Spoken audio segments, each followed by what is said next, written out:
Australia, binanggit niya po na mayroong balita patungkol sa magagandang nangyayari sa ekonomiya. Yeah. Pero sabi niya, yun ay sa papel lang. Means, inamin niya na mayroong papel.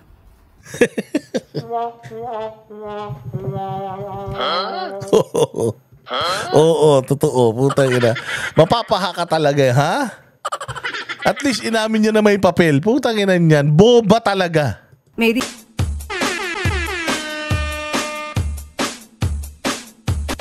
Dancing with the beat with DJ Glenn on the mix.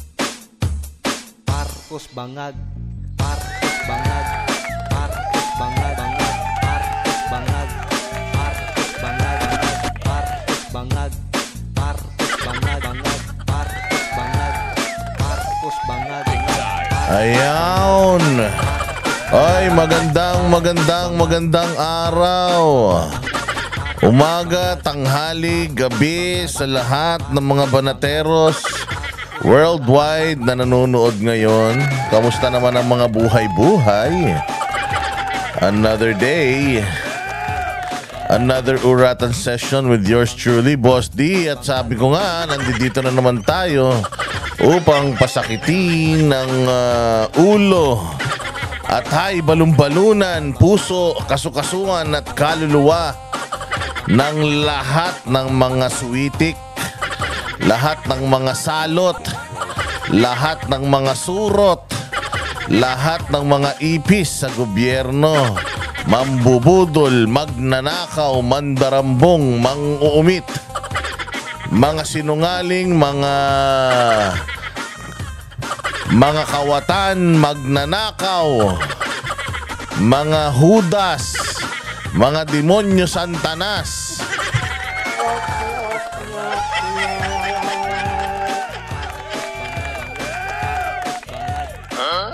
Oo, totoo yan.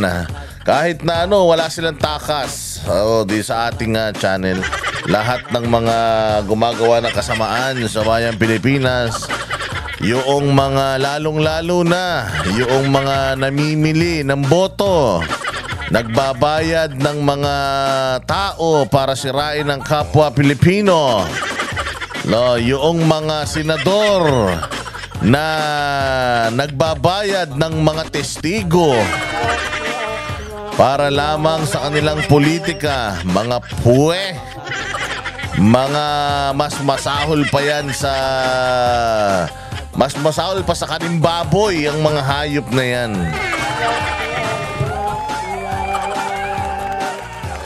Ito na naman ang pinaka-paborito ninyong vlogger, sweet lover sa balat ng YouTube. Ang vlogger na hindi dapat pinagkakatiwalaan, ang vlogger na hindi dapat pinaniniwalaan, at ang vlogger na puro kabalbalan lamang ang mga pinagsasasabi.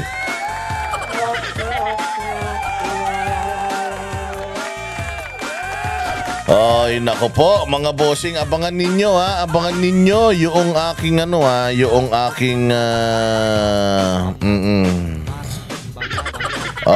abangan natin yung ating video patungkol dyan sa mga nagaganap na mga kabalastugan, katarantaduhan dyan sa sa Senado nung nakaraang mga hearing nila.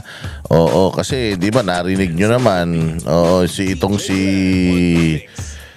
tawag din itong si alias Rene, lumabas na po sa kanyang lungga. Oo, itong batang ito na nuknukan na sinungaling noong nasa Senado. Aba, mukhang nagbago ang ihip ng hangin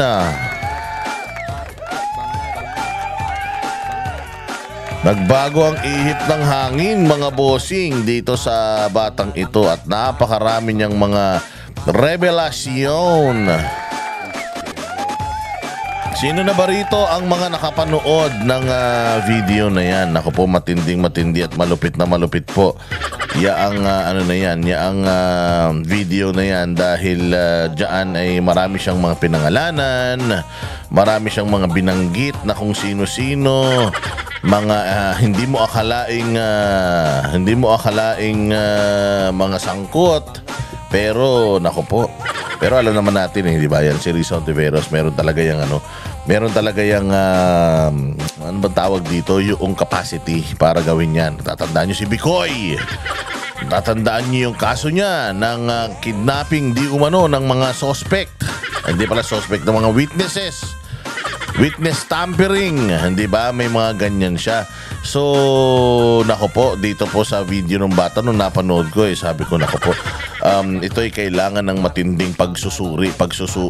Kailangan natin alamin kung talaga bang ito ay katotohanan, hindi ba ay ito. Kailangan ito ba ay talagang baka mamaya niyan, pautot na naman ni Risa Ontiveros yan. No, pero mukhang nagsasabi naman ng totoo yung bata. Tsaka nakikita mo, hindi naman siya maganda yung kanyang ano doon ha. Mukhang wala siyang binabasa. Mukhang talagang galing bukal sa loob niya. Tsaka talagang mukhang dire-diretso naman. Ilang minuto yun ha. 18 minuto yun. Yan, pag-usapan natin yan sa ibang araw. Maraming ano yan, kailangan nakadedicate lang tayo dyan sa isang content na yan. Abangan nyo yan.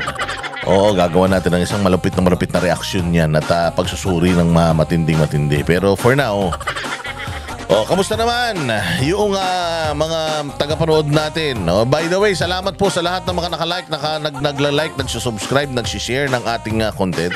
Maraming salamat din po sa mga bagong subscribers, sa mga lumang subscriber. Siyempre, salamat sa mga nagsusuper thanks. Marami pa pong nanonood na hindi pa po nakasubscribe. Make sure kayo po ay subscribed sa ating channel. Make sure na kayo po ay talagang nakasubaybay sa lahat ng mga programa ng SMNI at saka ng Banateros. So, mga bossing, ay, ba't nandiyan dyan na naman yung mukha niya? Ang aga-aga naman nandiyan dyan yung pagmumukha niya.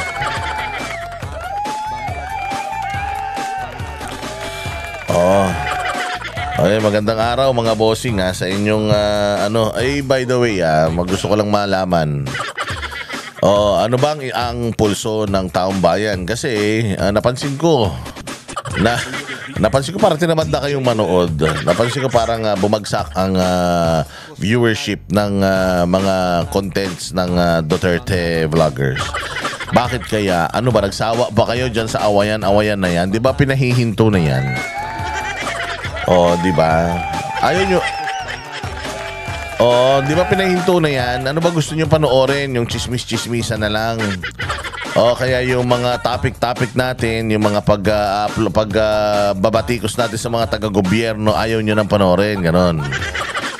Gusto nyo na lang panoorin yung mga chismisan. Wala man tayo mahihita dyan sa chismisan na yan. Sabi ko nga, at the end of the day, don't take sides. Wag na kayong sabihin nyo, mas magaling si ganito, dito okay ganito, dito, team ganito ako, team ganyan. Wag na. Do not take sides. Mas maganda, gumitna na lang kayo. Because at the end of the day, kahit na saan umabot itong awayan na ito ng mga paksyon ng mga vloggers, lagi nyong tatandaan na pagdating sa dulo, tayo pa rin naman magkakasama. Tigil nyo na yung paksyon na yan. Isang grupo na lang. We learned it the hard way. Kaming Banateros, we learned it the hard way. Kasi tinan mo do you remember ng mga panahon na we had a conflict with the Bisdakeros? Yan, sila Bisdak, sila BMR, sila KPL, at saka sino pa ba? And the Bisdakeros and the rest of the Bisdakeros. Nagkaroon kami ng conflict with them dahil meron kaming hindi nagustuhan sa isa't isa. May content sila na hindi namin nagustuhan and we reacted dahil sa impulse. Alam niyo yung impulse, yung impulsiveness, o yung parang hindi ka na nag-iisip. Basta lang bira ka na ng bira kasi nga galit ka. Ako kasi when I was working, every time that I receive emails, lalo na yung email medyo maiirita ka, magagalit ka. Minsan you hit reply tapos nagko-comment ka, nagko-compose ka ng email nang galit ka pa dahil yung comprehension mo doon sa email na na-receive mo medyo wild ka Parang ba't mo pinapagalitan hindi ako may kasalanan. So ikaw toto paliwanag ka bam. Alam mo, more often than not. Hindi talagang yan, more often yung sagot mo pagsisisihan mo. Pagsisisihan mo. Kaya noon, laging sinasabi ng boss ko sa akin, Boss D, lika nga dito. Ito yung email mo sa kliyente at ito yung mga salitang binitawan mo. You know, these words are supposed to be said by yung mga managers ng mga bosses na yung binitaw mo rito mabibigat to, Boss D, at saka yung kausap mo is manager din eh.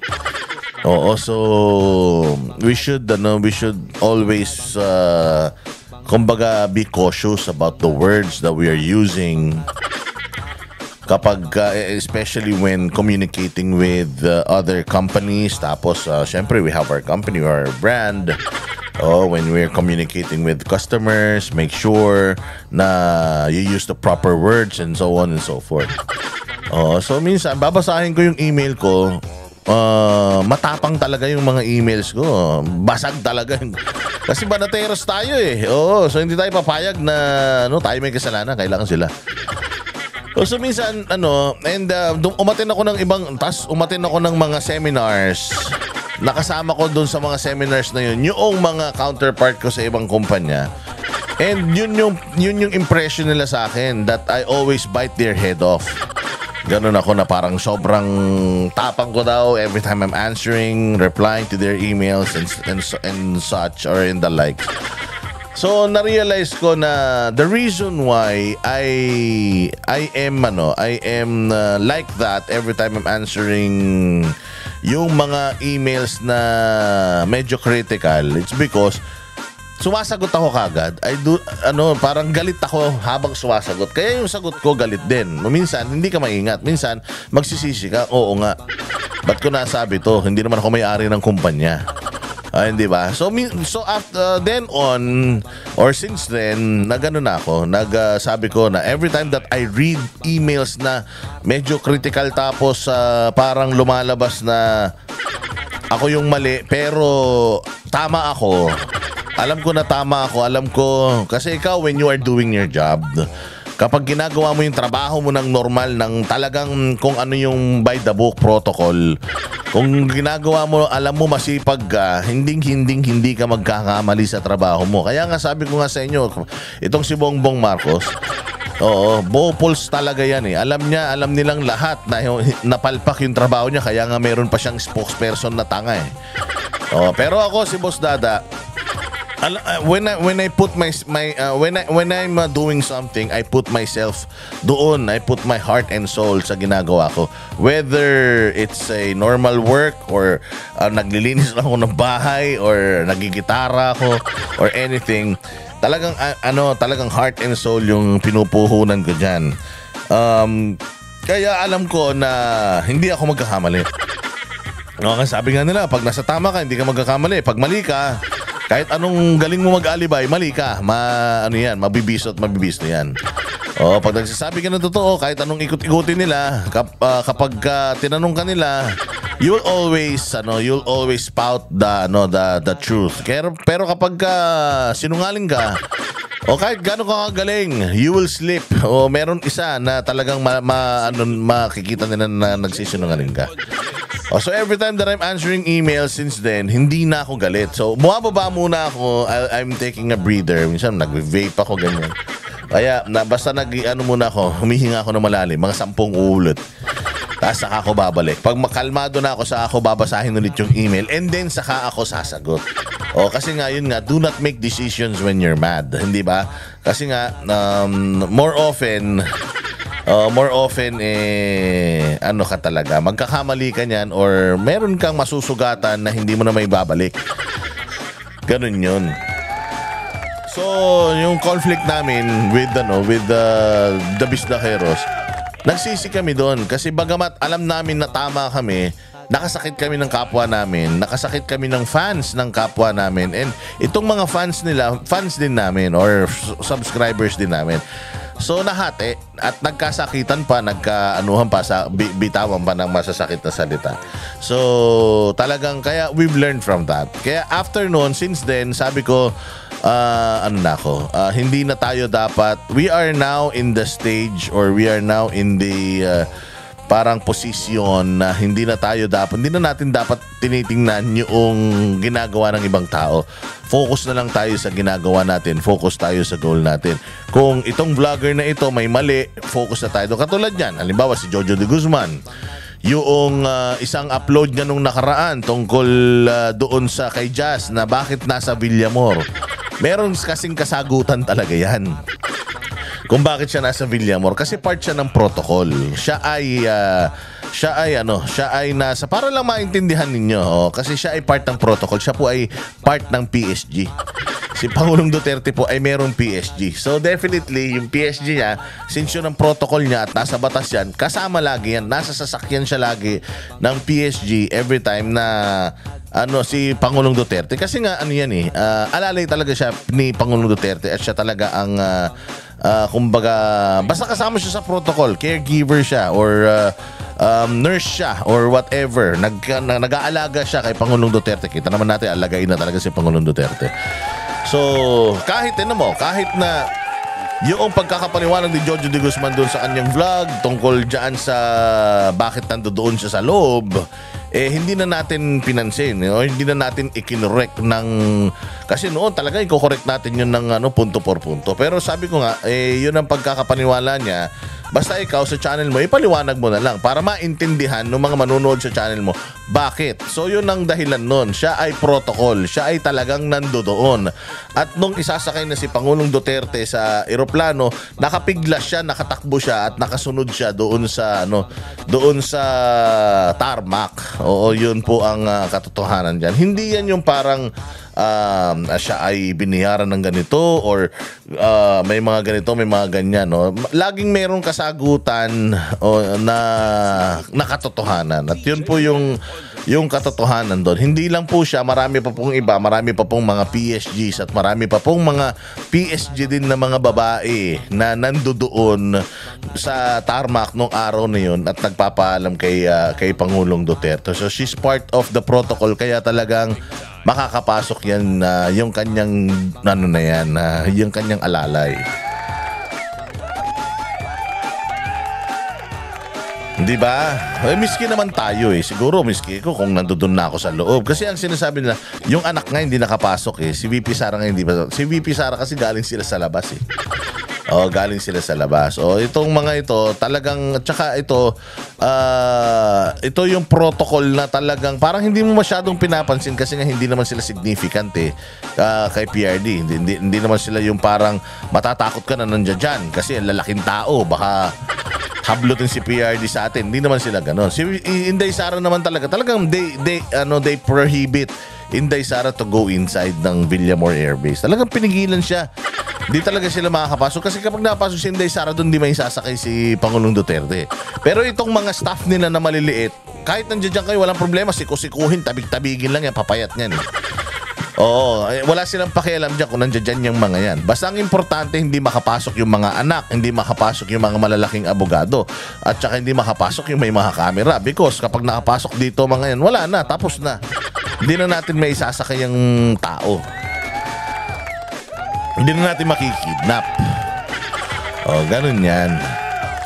Kaya yun lang. So yun yung sinasabi ko na dapat hindi na tayo nagtitake ng sides. Hindi na tayo dapat nakikialam doon sa mga bagay na hindi naman natin alam. Yung mga bagay na hindi naman klaro sa atin. Basta na lang tayo nakapag-isip ng baka ganito, baka ganyan yan.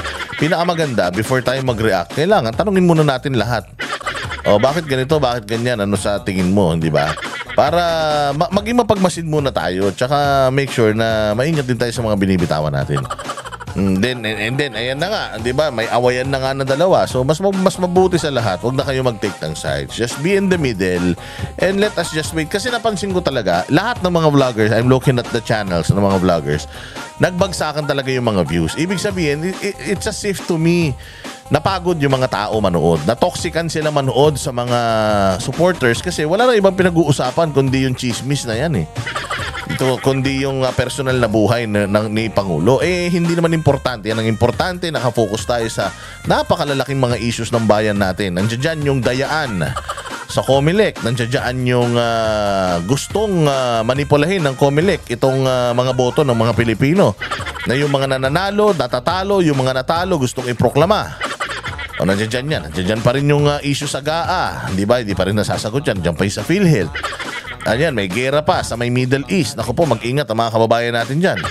O ano pa, mga issue. Ang daming droga nakukuha ngayon. Naglulutangan pa sa dagat. O taas ang krimen, mga bossing. At ang napakadami pa natin problema yung impeachment pa ni VP Sara.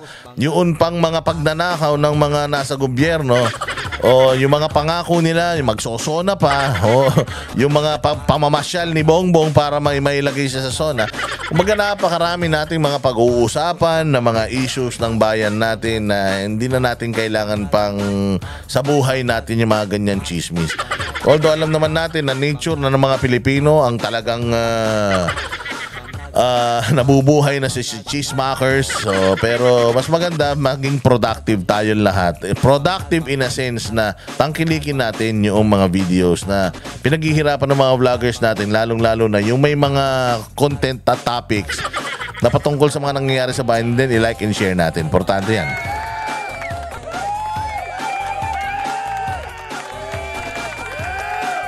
Diba? Oh, ayan na nga. O kaya ayan, sisimulan na natin yung ating palatuntunan at tayo focus na doon sa mga totoong mga issues ng bayan. Katulad ng lagi natin sinasabi, nakakalungkot yung mga kababayan natin nandiyan sa Middle East na hanggang ngayon na hindi pa nare-repatriate or hindi pa naiuwi sa bayan natin Pilipinas. Alam naman natin mga bossing na yan ang mga bagong bayani. Yan ang mga yan ang bumuhay sa ating bayang Pilipinas noong panahon ng pandemya, ang mga OFW. Kaya nga natatandaan ko, grabe talaga ang pag-aasikaso ni Mocha Uson sa sa mga OFW. Sila nila Arnel Ignacio.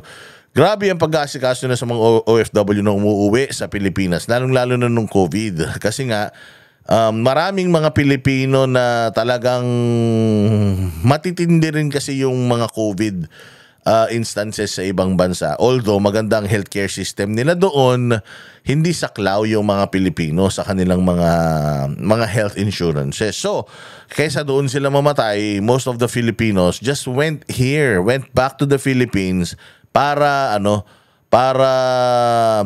dito, at least dito kasama nila yung mga pamilya nila. So, gumastos ang gobyerno natin sa napakaraming mga hotel services, quarantine facilities, mga hotel na ginawang quarantine facilities. Napakaraming ginastos din natin para sa mga pamasahe. And aside from that, marami tayong mga kababayan na umuwi ng walang-wala talaga at nagprograma pa ang gobyerno para mabigyan ng panimula yung mga kababayan natin na nagsiuwian dito sa Pilipinas dahil sa pandemya. And hindi lang pandemya, marami na ding mga conflict abroad na talagang pinauwi itong mga kababayan natin. If you may recall, itong dyan sa may Riyadh, Saudi Arabia, Riyadh ba o Jeddah, merong isang grupo ng Pilipino dyan sa may ilalim ng tulay na sila nakatira for years. Yung iba nga dyan may mga anak pang kasama na mga Arabo. Kasi yung ibang mga kababayan natin sa ibang bansa nagagahasa ng mga amo nila na bubuntis tapos tumatakas sila. Siyempre sa ibang bansa kasi sila sa Middle East, yung mga yung mga passports nila o ikama, ang ibang tawag nila dyan, yung kanilang passport, hawak-hawak yan ng kanilang mga employers, most especially yung mga or most specifically yung mga kasambahay. Hawak ng mga amo nila yung passport nila. So, para hindi sila makatakas. So, maraming namamaltrato dyan sa Kuwait. Ang daming namamaltrato. May mga namamatay pa nga.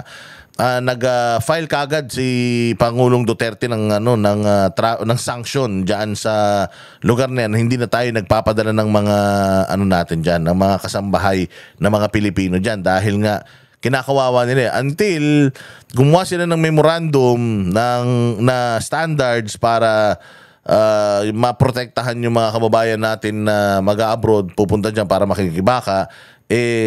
Hindi tayo magpapadala sa kanila ng suporta ng manpower. So ganoon si Pangulong Duterte. Talagang mahal na mahal niya ang mga OFW. At talagang priority niya ang mga OFW dahil imaginein mo nga naman, ikaw wala kang hirap kayo sa buhay dito sa Pilipinas, madami kang anak. Tapos you have to leave your family, ang lilit pa ng mga anak mo. For what? Isang buong kontrata, 2 taon ng kontrata niyan . So you have to go out of the country for 2 years and take care of other people's kids. Paalagaan mo yung mga anak ng ibang tao, tapos yung anak mo hindi mo maalagaan. O, hindi ba? Napakasakit nun para sa isang magulang, lalong-lalo na para sa isang ina. Pero ang ina ay willing siyang lunukin yan para sa magandang kinabukasan lang ng kanilang mga pamilya dito sa Pilipinas. So ganyan kabayani. Bayani ang mga OFW. Bayani sila ng kanilang mga pamilya. Breadwinner sila ng kanilang mga pamilya. Bayani sila ng kanilang mga pamilya. At tinitingala sila ng kanilang mga anak. Nagsasakripisyo sila hindi lang sa kanilang mga pamilya, pati sa bayang Pilipinas. Lumalayo sila kahit na medyo vulnerable sila, kahit medyo delikado sa mga lugar na pinupuntahan nila. Tinitiis nila yon. Para saan? Para makatulong sa mga pamilya nila, hindi lang sa pamilya, pati sa bayang Pilipinas. Napakalaki ng pera na ipinapasok na remittance ng mga kababayan natin from abroad. And yan ang bumuhay sa atin nung pandemic. Kung walang mga OFW, remittances nung pandemic, alam mo yan ang nilamang natin ng ekonomiya natin. Kasi marami tayong mga manpower. Magaling yung ating mga yung ating mga empleyado, magaling ang mga Pilipino magtrabaho. Kaya pag nasa ibang bansa sila, talaga sila. Kumbaga nag-shine talaga sila. And very adaptable ang mga Pilipino. So ang laki, sinalba tayo ng mga kababayan natin nung pandemic. Tapos ngayon, yung manner ng pagtitreat ng gobyerno natin sa mga OFWs natin, wala na. Oo, wala na talaga. Anong ha? Wala na talagang kwenta yung kanilang tingin sa mga OFW natin. Kasi kung makikita mo, hindi lang naman ngayon nangyayari yung mga gera, hindi lang naman ngayon nangyayari yung mga bagyo. Pero bakit yung Pangulo, pagka tinatanong mo tungkol sa mga ganito, parang gulat na gulat siya lagi. Parang laging hindi niya alam yung gagawin niya. Parang wala silang plano. Yan ang problema kapag hindi talaga nag-uusap-usap yung gabinete. Kasi nung panahon ni Pangulong Duterte, every week nagmi-meeting sila and every week nag-brainstorming sila. Every week meron tayong update kasi naka-broadcast yan, naka-live yan para alam ninyo kung ano yung nangyayari sa bayan natin Pilipinas. So ngayon makikita mo na yung gobyerno, wala pa, meron nang napauwi na mga Pilipino, meron nang binalita na isang eroplano, 2 jumbo jet na Pilipino yung pinauwi rito. Wala, nung panahon ni Pangulong Duterte tinan mo yung mga sinasabi ko nasa ilalim ng tulay dyan sa may Middle East, sa may, if not Jeddah, Riyadh. Ano yan? Walang mga papeles din yan. Walang mga passports din yan. Pero halos lahat yan. At ilang administrasyon na yun, na yung ilalim ng tulay na yun, tirahan na talaga yun ng mga Pilipino na tumatakbo sa kanilang mga amo. Yung mga nakakaluwag-luwag ng mga Pilipino, nagdadala na lang doon ng mga pagkain, bigas, para meron silang makain doon. Pero even embassy natin, walang maitulong sa kanila. Bakit? Kasi daw, wala nga silang mga pinangawakan, walang mga pasaporte and so on and so forth. Alam ba, si Pangulong Duterte, nung pumunta, putang ina, kailangan pa ba ng passport ng mga Pilipino yan Kailangan pa ba ng mga kung ano-anong dokumento ng mga yan? Pilipino yan, puta, nagtatagalog yan Ilocano yan, Kapampangan yan, Bisaya yan Ay napauwi ng Pilipinas yan, pinauwi lahat yung mga yan, naubos yung mga daan-daan talaga na Pilipino nandoon sa tulay na yun. Ganun kamahal ni Pangulong Duterte ang mga Pilipino, lalong-lalo ng OFW. Sinuwi niya yan dito. Ngayon, itong nangyayaring gera, napakatindi nitong gera na to kasi may gera sa Ukraine. 'Di ba? May gera sa Russia, may gera ngayon sa Europe yan, may gera pa dito sa Middle East. Nandiyan yung gera diyan sa Iran and Israel. O imagine, wala pa tayong nakikitang mga Pilipinong umuuwi. Wala pa tayong nakikitang mga Pilipinong pinapauwi. Ang nakita lang natin ng mga umuwi yung mga hinayupak na mga congressman ba yung mga LGU na pinadala nila dyan na hindi sana ilang piraso yan, sinabayan nyo na. Naagawa kayo ng paraan. Naagawa kayo ng paraan para itong mga Pilipinong itong mga taga-gobyerno ito makauwi sa Pilipinas. Ipasahod namin yan So pinauwi nyo yan ng anong ginastos nyo? Pera ng taong bayan. Oo, pagka ipagkakanununin nyo ang inyong kababayan, meron kayong eroplano chartered. Private pa na pinadadala para lang matridor nyo yung mga kababayan natin. Pero kapag yung kailangan na ng mga kababayan natin na makauwi dito sa bayan natin, dahil sa hirap ng kanilang dinadanas doon, wala. Ngayon sasabihin nila, Wala kasing iba undocumented, yung iba walang passport. Ano ngayon? Pag walang passport yan, di na Pilipino yan? Hindi ba? Hindi ba niya kayang patunayan na Pilipino siya? Taga saan ka sa Pilipinas? O taga Marpi, Cubao, Quezon City. Malapit sa may palengke. Tapos anong probinsya mo? No ka rin Kongkeng. Taga Pampanga ako eh. Hindi ba marunong magkapampangan? Tagalog.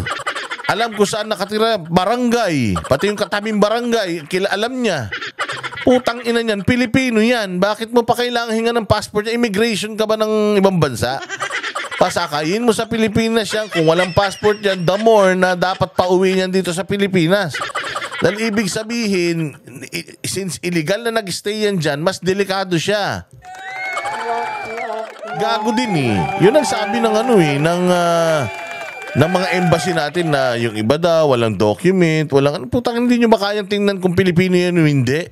Amoyin nyo bibig, pag amoy bagoong, putang ina niya, Ilocano yan. Mga tarantado kayo. Amoyin nyo kilikili, pag amoy durian, taga Davao yan. Pagka sosyal mag-Tagalog na mag-Ingles, na Bisaya, taga Davao yan. Hindi ba? Taragis yan. Kailangan pagka gusto, maraming paraan. Pero kapag ayaw, maraming dahilan. Dahilan kayo ng dahilan na kesyo ganito, kesyo ganyan. Kasi kailangan voluntary. Putang ina, hablutin nyo na. Si Pangulong Duterte walang voluntary. Putang ina, pipilitin namin kayo umuwi. Mama, magmamakaawa ko, umuwi na kayo. Katulad yan. Alert level 3. Mr. President, wala pa ba tayong mandatory repatriation? Actually, yung level 3 wala pa, dapat talaga level 4 ang mandatory. Pero ngayon pa lang, level 2 pa lang, ako'y nananalangin na para habang maliit pa lang yung problema diyan sa Middle East, magpapadala ako ng eroplano dyan sa ganitong araw, magsipuntahan na kayo. O kaya makipag-coordinate na kayo sa embassy natin para makapagpalista na kayo ng mga gusto ng umuwi. Para ngawa nyo na umuwi na kayo. Dahil baka mapahama kayo dyan, mas malaki problema natin. Hindi kami papayag na may mga kababayan tayo na masasaktan ng ibang lahi. Kaya parang awan nyo na, level 2 pa lang, pa lang yan, voluntary, pero ako na nang mamakaawa sa inyo, sumakay na kayo sa aeroplano, umuwi na kayo sa Pilipinas, nag-aalala yung mga kamag-anak nyo dito. Paano ba yung ganun? Hindi siya eh. Hindi, alert level 3 pa lang yan, mandatory pa lang yan, bahala sila kung gusto nilang umuwi o hindi. Pwede ba naman yun? Paano klaseng tatay ka? Diba? Anong klaseng tatay ka ng Pilipinas? Alam mo na nagkakarambulan doon sa sa eskwelahan na ibalita pa. Ito ngayon umuulan ng pana at saka ng bubog doon sa Juan Sumulong High School. Alam mo doon nag-aaral yung anak mo. Putangin na, anong gagawin mo bilang tatay? Bayaan mo, uwi rin yan. Di ba pupuntahan mo yung pupuntahan mo yung anak mo doon sa eskwelahan na nagkakagulo na. Pipilitin mong makapasok sa loob, hanapin mo yung anak mo, malaman mong safe yung anak mo, pipilitin mong iuwi yun. Ganon ang isang ama. Putangin ng Bongbong Marcos na ito. Wala na ngang kwentang ama, wala pang kwentang ama ng Pilipinas. Anong ha? Ikaw kaya, gawin ko kaya sa iyan, hindi ba? So, yan yung sistema ng Pilipinas. Napakarami ng issues na na kinabibilangan natin ngayon. At isa nga sa mga pag-uusapan natin ay itong katulad dyan, speaking of anak. Speaking of itong mga droga. Ayan. Ito sinasabi ni Pangulong Bongbong Marcos na ipinagmamalaki daw niya ang kanyang bloodless war on drugs.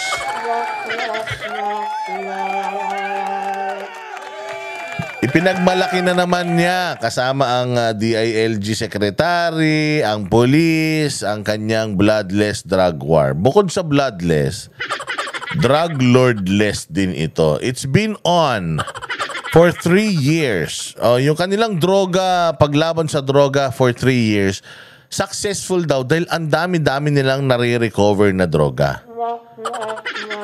Alam mo, magiging successful lang ang drug war kung madami kayong nakuha na mga drug lord. Imagine na, noong panahon ni Pangulong Duterte, yung kanyang war on drugs, hindi pa man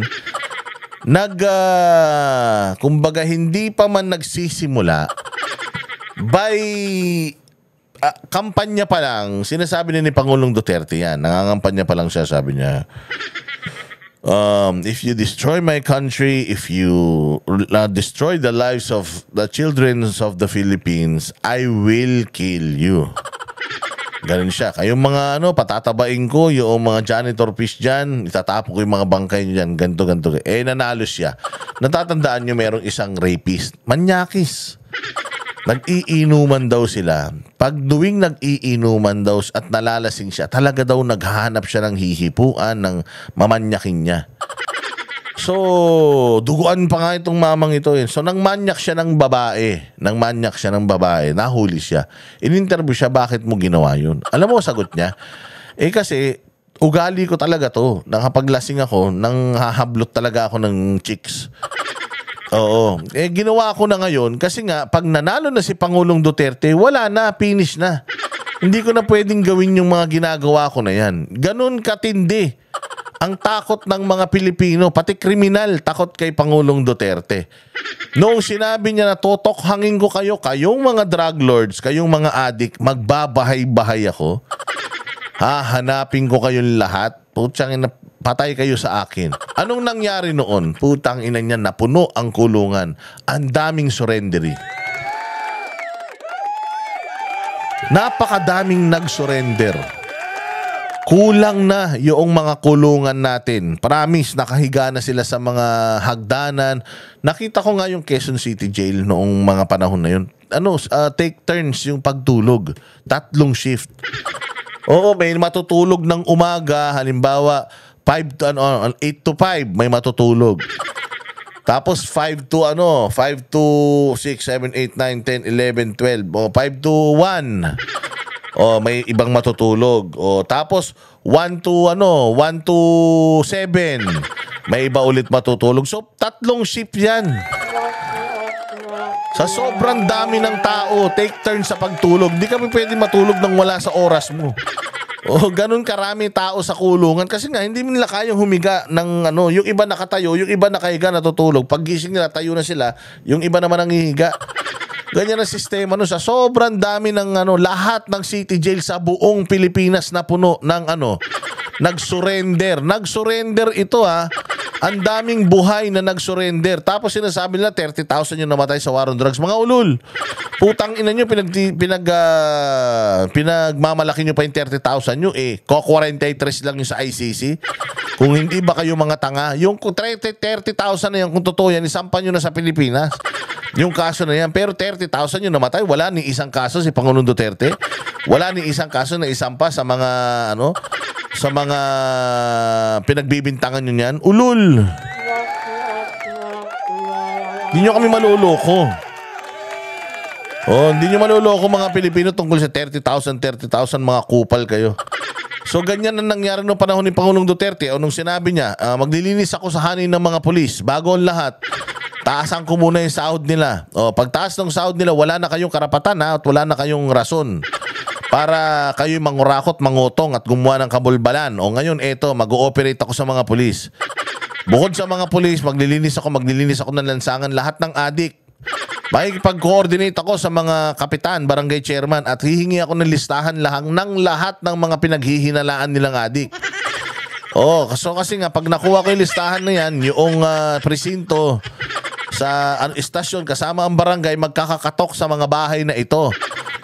Nandito ang pangalan mo, wala kang problema, sinasabihan lang kita na na tumigil ka na hindi ako nagdadrugs. Hindi nga, sige na. Kung hindi ka nagdadrugs o kung nagdadrugs ka, huminto ka na. Kung ayaw mong huminto, bahala ka sa buhay mo, nakalista ka dito ingat kayo. Lilipat na naman sa ibang bahay. Kinakatok isa-isa para sabihin huminto na. Tangina, ganyan ang political will kung talagang gusto mong maubos ang drugs sa Pilipinas. Huminto na kayo sa paggamit kasi kapag walang bumibili, walang may bibenta. Diba ganyan nung panahon, napuno ang mga rehabilitation center. Ultimong mga magulang, alam nila yung mga anak nila adik, sila, voluntaryo sila. na yung kanilang mga anak isuko yung kanilang mga anak kasi nga nangangamatay yung mga drug lords noon kasi nga ang mga kriminal ganyan yan kapag halimbawa ako police ako police syempre hulid up ako may mga nahuhuli akong shabu yung shabu nire-recycle ko ninja cups nga syempre may mga tao ako na mga pusher din ngayon, dahil ako amo ng pusher na yan, pulis ako, kapag nahuli yan, baka ichucho ako niyan, loose ends yan. Anong gagawin ko dyan? Uunahan ko na yan, huhulihin ko kunyari, tapos sasalvaging ko, lalagyan ko ng baril para kunyari, summary execution. Ultimong yung mga drug syndicates. Ultimong yung mga drug syndicates na mga pulis ay inubos ni Pangulong Duterte. Mayroon 5 general na pinangalanan, di ba? Yung mga yan, mga iba naging mayor pa nga pinangalanan yung iba nagsitakasan na. Hindi ba nakita nyo naman si DLG Secretary Abalos noong pagkaupo niya. Sabi niya, marami daw talagang mga pulis at may mga pulis pa na involved sa droga. Kaya nga nagpa-resign yan ng mga full-fledged colonel at saka general, di ba? Para yung mga drug lords na pinanghihinalaan nila, hindi na nila ibabalik. Ang i-reinstate na lang nila yung mga yung mga trip nila at yung mga kilala nila na malilinis talaga. Ganun. Yan ang issue sa ganyan ka-epektibo yung war on drugs ni PRD. May mga namatay, siyempre. Meron ka ba namang gera na walang mamamatay? Kaya nga kabubuhan tong bloodless drug war. Ginamit mo pa yung war. Drug operation na lang sana, bloodless drug operation, hindi drug war. Walang war na walang namamatay. Kita mo sa Ukraine, war yun. Ang dami nang namatay. Diyan sa Iran at saka Israel. War din yan. Ang dami nang namatay. Walang war na walang mamamatay. Tanga lang. Ang magsasabi na war na wala man masusugatan, si Bongbong lang. Ganyang katanga yan. Saan ka makakita ng gera na walang masusugat at walang magbubuwis ng buhay? Hindi ba? So, ang dami nating mga tayo, at saka ang Pangulong Duterte, every time that you ask people sa mga kalsada, mga tindahan, palengke, tricycle, taxi, isa lang ang unang namumutawi sa bibig nila kapag tinanong mo, anong mga nagustuhan mo kay Pangulong Duterte? Ay, naubos yung mga adik. Laging ganun. Naubos ang adik. Ngayon daw. Ngayon. Ngayon. Yung mga kamag-anak ko na mga adik noon, putya, nakaligtas. Ngayon, adik na naman. Ang papayat na naman. Dati, ang tataba na. Ngayon, wala na naman papayat na. Bakit hindi papayat? Bakit hindi babalik sa droga? Ang daming droga. Katulad nitong balitang ito. Toneto niladang lumulutang sa karagatan. Hindi ba noong panahon ni Pangulong Duterte, sinasabi niya na yan na maraming droga tinatapon lang sa dagat, pinipick up ng mga mangingisda. Hindi ba noon pa naman nangyayari ito? Kasi nga sa sobrang takot nila. Pero po sabi nga nila, walang nahuling mas marami pa daw nahuli na droga ngayong panahon na ito. Kesa nung panahon nung war on drugs ni Pangulong Duterte, mas marami daw namatay kesa sa nahuling droga. Tangina, ganun ka-scarce ang supply. Ganun katakot pati yung mga supplier magdala ng supply sa Pilipinas kasi namamatay sila. Ngayon kaya ang lakas ng loob ng mga suppliers na magdala ng droga sa Pilipinas kasi alam nila buhay sila, mahuli sila.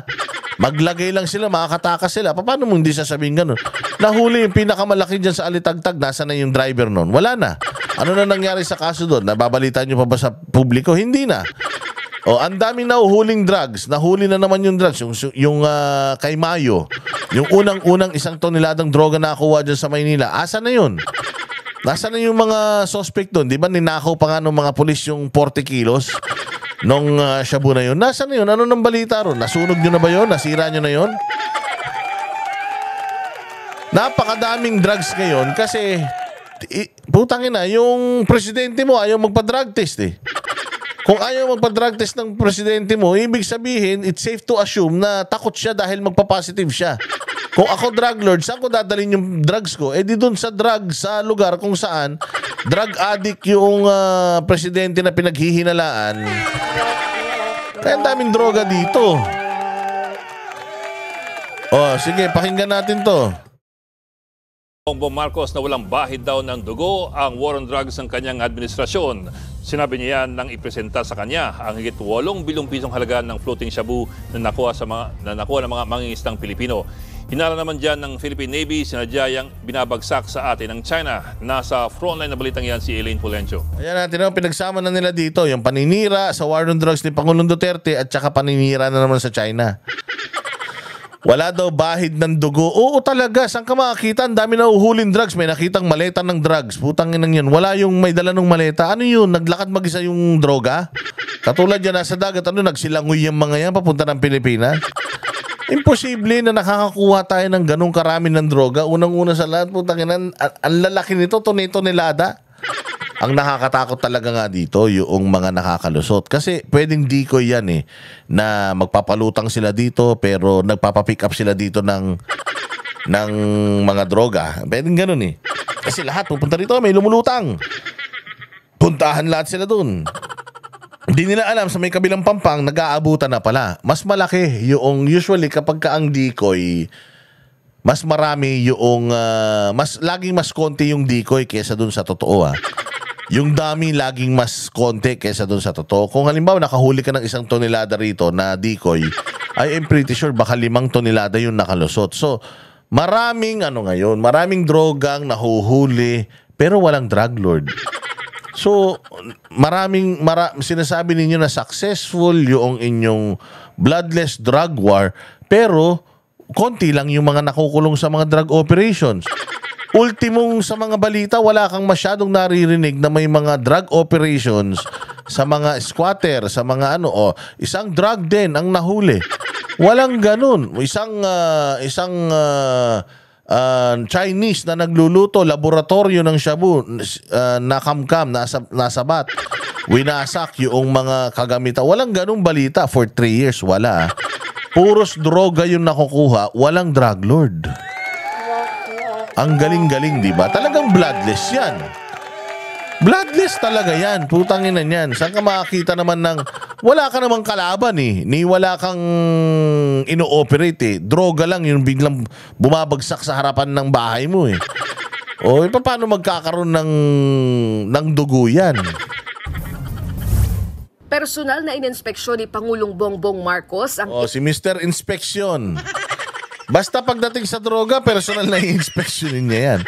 Tayo na, droga yan. Nung nakaraan, doon sa Alitagtag, putya yan. Personal din niyang binisita yung droga. Pero pag may mga namamatay na mga sundalo, pag may mga sundalo na nasusugatan sa gera, putya, si Romualdez ang nagpupunta, tsaka ate mo. Ikaw, hindi ka makita.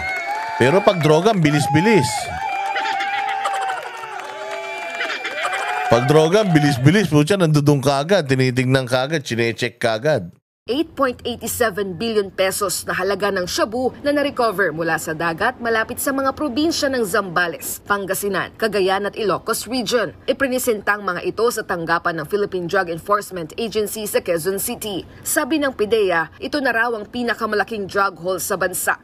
Yan na naman pinakamalaki. Tapos mababawasan na naman. Ganyan din sinabi sa Alitagtag. Ito na ang pinakamalaki, 2 tonelada. Tangina, biglang nabawasan yung 2 tonelada, naging 800 kilos na lang. Style nyo, bulok. Lagi na lang, pinakamalaki. Tangina, ang dami nyo nang nakuhang droga. Wala tayong pinapalabas na sinusunog Sabi ko nga sa inyo, nakikita natin sinusunog yung mga vape. Bakit kaya? Research kayo. Sinong may-ari ng mga vape companies ngayon dito sa Pilipinas?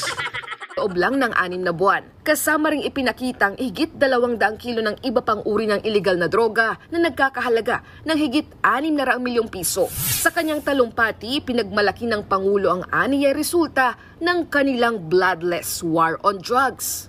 The new concept of the war against drugs is working, so we will continue down that vein. The new concept. Ano nga konsepto? Nakakakuha na walang drug lord. Bongbong, putang inang yan. Kahit makuha mo pa lahat ng droga sa buong mundo, kung wala kang nauhuling kriminal na nagpapakalat ng droga na yan, patuloy lang yan. Patuloy lang yung proliferation ng droga. Anong pinagsasasabi mo? Ilan yung nahuli nyo? Tonelada? Imaginein mo ilan yung nakakalusot. Tayo na balitang balita ngayon na ang mura-mura ng shabu.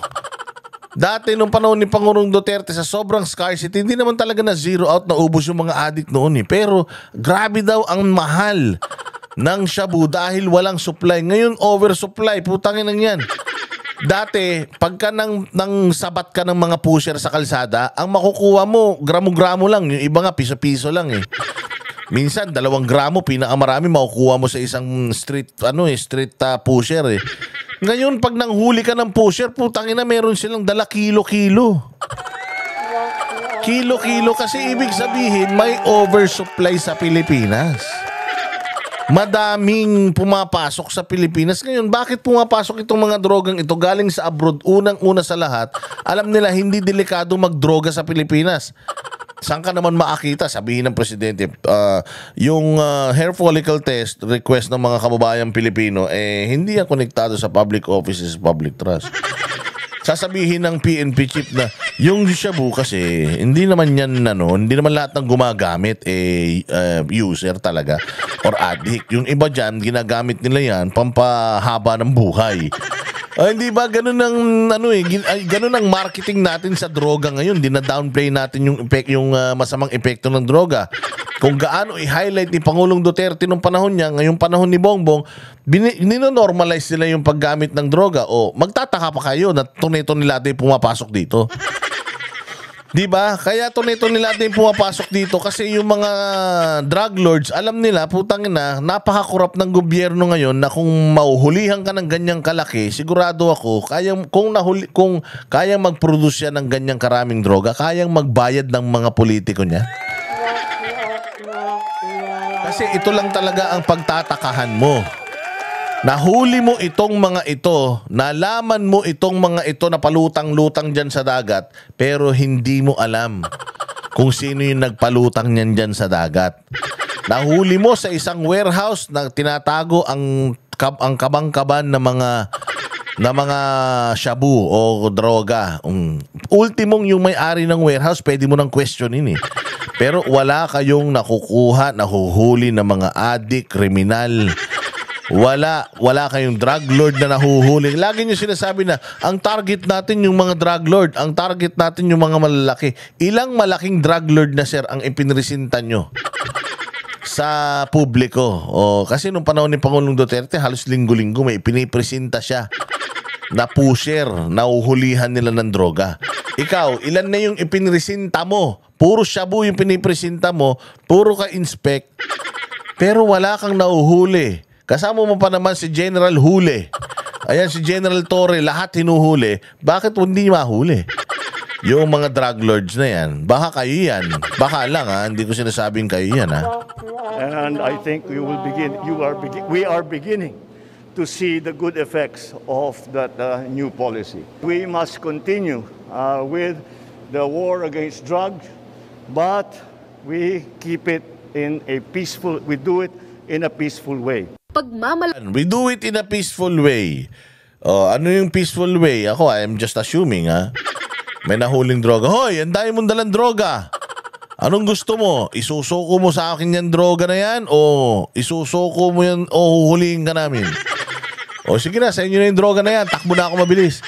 Hindi, bakit hindi ka mag-iisip na ganun? Bongbong, sasabihin mo na ganyan successful. Meron ka bang datos ilan na yung drug lord na nahuli natin? Saan itong drug lord? Ito ba'y Taiwanese, Singaporean, Malaysian, Chinese?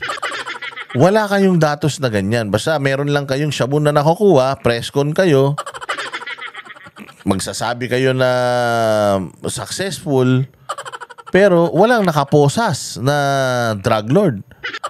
It will never, ever, ever be successful. Ika nga, kung napakaraming anay sa bahay mo at winalis mo lang yung mga anay na nakikita mo, hindi mo pina-check yung mga kung saan nanggagaling, kung nasaan yung colony noong anay na yon, hindi mauubos yung anay na yan because they will keep on producing and producing and producing hanggat hindi mo napapatay yung reyna nila. It will keep on producing and producing and producing termites. Ganyan po yan, sir. Hindi po ibig sabihin kasi kahit nilinis mo yung tae, Yung tumatae, hindi mo naman pinagsabihan. O pag bukas mo ng pinto mo bukas, may tae ulit dyan sa harap ng bahay mo.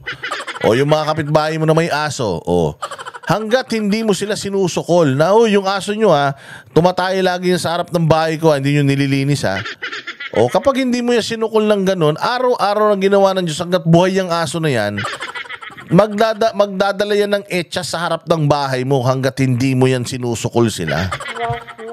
Grabe na, wala ka mang ka-logic. O tingnan nyo naman yung logic ng Coast Guard natin. Laki pa ng Pangulo, ito talaga ang tina-target ng kanyang administrasyon. It has been described as a bloodless war on drugs. We do not kill people that are just suspected of having anything to do with drugs. Hindi naman kasi ganun bongbong Bobo ka kasi talaga Hindi naman porket suspect pinapatay na hindi ba? Usually may suspect, tangina. Ay, may pulis may pulis sa tabi mo, ba't di mo man lang tanungin, may suspect, may droga. Tapos, putsangin na, aanuhin mo pa lang, kakapkapan mo pa lang, bubunot ng baril, anong gagawin mo? Ipagbato-batopik ka? Putangin na, pagbunot niya ng baril, gagawin mo ng gunting, tarantado. Babariling ka nun. Kaya may mga namamatay kasi may mga nanlalaban talaga. Tangina, dami na rin naman mga namatay na pulis Bloodless drug war. Walang problema sa Okay, sige, maganda yan, bloodless. Pero sana, maganda kung may nauhuli ka rin drug lord. Tangina, obvious na obvious kayo Ito naman mga media na ito nagpapaloko din. Tangina, saan ka makakita ng ganitong operation? Ang in-operate mo, drugs lang, wala yung drug lord. Tangina, unang-una sa lahat, paano napunta yan sa isang lugar na yan kung walang may dala dyan? Hindi nauhuli yung may dala, nauhuli nyo lang yung dala-dala. Anak ng tinapay. Ewan ko kung anong klaseng utak meron tong mga law enforcer natin. Na ganyan ang ginagawa natin, we are handling the drug problem in a different way. Sinang-ayunan naman Different talaga. Ang yan, walang droga, ay walang drug lord. ito ng PIDEA. I say with much confidence na noon, mas maraming namamatay pero kukunti yung nakukuhang volume ng droga. Oo, kasi nga walang supply. Dahil napigilan nila yung supply. Di ba ngayon, mantakin mo, marami kayong nauhuli. So, mas okay sa inyo ngayon yung mas maraming nauhuling drugs kaysa sa drug lord. Noong panahon ni Duterte, konti yung nauhuli dahil sa sobrang liit ng supply dahil inubos nila. Ang unang sinira ng PNP yung mga laboratorio. Wala nang laboratorio noon na niluluto sa Pilipinas na mga shabu. Ang shabu noon nanggagaling na sa ibang bansa, hindi natin mapipigilan yun. Pero nai-stop pa rin ng border security natin yung mga droga na yan. Kaya walang nauhuli dahil wala nang nagbabalak. Walang nagbabalak na magtinda at magshabu nun. Tumatakas nga Lahat ng mga adik nun, pag adik ka sa lugar na to at kilala kang adik sa lugar na to, tatakbo ka sa ibang lugar kasi nga baka ituro ka para kasi nga yung tokhang Pagdating mo naman sa ibang lugar, nakita nila mukha kang adik, hindi ka taga roon, alam nila na nagtatago ka Paalisin ka nila doon, huwag ka dito magtago. Alam ko kaya ka nagtatago dahil sa tokhang, huwag ka dito. O ganun, lumiit ang mundo ng mga adik noon, kaya wala nang supply, wala na rin nagdroga nung panahon na yung konting-konti na lang. Tangina ngayon, ang daming nahuhuli. Saan ka naman? Hindi kayo nagtataka? Walang respeto yung mga drug lord sa Pilipinas ngayon. Dito tinatapon lahat ng droga. Kasi nga wala kayong silbi sa pagdating sa pagsawatan ng droga. Paano mo sasabihin lalabanan mo droga? Putangin na yung presidente natin pinaghihinala ang adik. Hindi ba pinaghihinala ang adik? Hindi nyo ipa-drug test. Kabilang sa mga drogang nalambat sa dagat ang nasa 1.5 na tonelada ng shabu na nagkakahalaga ng higit 10 bilyong piso sa Zambales itong June 20. May mga Chinese marking pa sa packaging ng mga droga, kaya hindi raw malabo na tila sinasadya ang pagbabagsak ng sandama. Tingnan mo, ang sinasabi naman ng Navy natin, ng Coast Guard, Navy, whatever, binabagsak daw yan talaga dyan. Sinasadya para sirain ang buhay natin. Tanginang yan. Kita mo yung ganong klase ng utak? Hindi ba pwedeng nilalaglag nila yan sa dagat natin para kunin ng mga mangingisda? At isang malaking sindikato yan na pagpaparti-partihan nila yan at ibibenta nila yan. Pagkakitaan yan. Hindi ba natin naisip na ganon? So parang nangyari, ang China gustong sirain ang buhay ng mga Pilipino. Kaya magbabagsak sila ng maraming shabu sa kalsada, sa tubig para sirain ang buhay ng mga Pilipino. Siyempre, makukuha yan. Gagamitin ng mga Pilipino yan. Sira buhay ng Pilipino. Putang ina yan. Gagastos pa ng ganun kalaki China para lang sirain ang buhay natin. Anong motibo nila para sirain ang buhay natin? Anong motibo ng China? Putangin na yan. Sabi ko nga sa inyo, panahon pa 300 ano pa yan, 500 years ago, 600 to 700 years ago, nandito na yung mga inchik na yan. Nakikipagpalitan na ng kalakal sa atin yan. Tanginan yan. Bakit tayo sisirain yan? Ano naman na mahihita nila kung sirain nila Pilipinas? Sabi ko nga sa'yo, kung tayo masasakop ng China, putangin na, isusuka tayo niyan. Baka sabihin ng China, putangin na nyo, sino gusto manakop sa inyo, titigas ng ulo nyo. Puta, lagi kayo may reklamo, lagi kayong magaling. Lalagyan kayo ng tawiran na overpass. Putang ina nyo, hindi kayo tatawid doon. Doon kayo tatawid sa nakakamatay. Sinabi, bawal bisikleta dyan. Diyan ka nagbibisikleta. Putang ina nyo, puno na may puno. Ninanakawan mo ng bunga. Asawa ng may asawa. Putang ina, kinakalantari mo. Sa totoo lang, puta kung ako ang China, iiwasan ko Pilipinas sa sobrang tigas ng ulo natin. Sa sobrang kupal ng mga Pilipino, putang ina, hindi ko kayo gustong sakupin. Sakit kayo ng ulo. Putang ina niyo, pagsakop ko sa inyo, putya kinaubagahan. Yung Makabayan Black nagrarally na dyan sa ano. Nagrarally na dyan sa Rotonda. Sabihin na mag-resign na si Xi Jinping. Tanginan yan. Baka mamaya sakupin tayo ng China dahil sa atin ma-impeach pa si Xi Jinping. Walang may gusto sa atin, titigas ng ulo natin. Ano ba kayo? Tangina yan, kaya nga hindi nga tayo binibigyan ng mga visa O, di ba? Kung talagang gusto tayo sakupin ng China, sabi ko nga sa inyo, di sana visa free tayo sa China. Di ba? Kung talagang gustong-gusto tayo ng mga incheck, visa free talaga sana tayo sa China.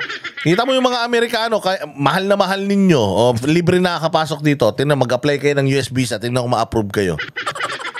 Kaya nga wala silang tiwala sa atin Wala silang tiwala sa lahi ng Pilipino. Kaya nga halos lahat ng malalaking bansa, first world country, sa Pilipinas, nire-requirean tayo ng visa dahil putang ng kukulit natin. Magtuturis lang isang linggo pero tangin na 6 na taon na hindi pa umuwi. Nagsasasabi nyo. O, diretso. Makmak na droga sa ating bansa. Ayon sa Philippine Navy, ginagawa raw ito para subukang sirain ang buhay at direksyon ng mga Pilipino. It is not far-fetched that this could be... Sobrang sobrang kitid ng ulo, Pinalutang ng China yung droga dyan para sirain ang buhay ng mga Pilipino. Putang ina niyan. Hindi ba pinalutang ng China yung droga dyan kasi may mga counterpart sila dito na kukuha niyan at ibibenta yan dito sa atin? Hindi ba pwedeng ganon? Di ba mas maganda yung gano'n ang isip mo para at least nandoon ka sa pagresolba ng problema. Putang ina niyan, problema na naman sa China tong pinangangalandakan nyo na pinalulutang nila yan ng sadya para masira buhay natin. Loko-loko pala to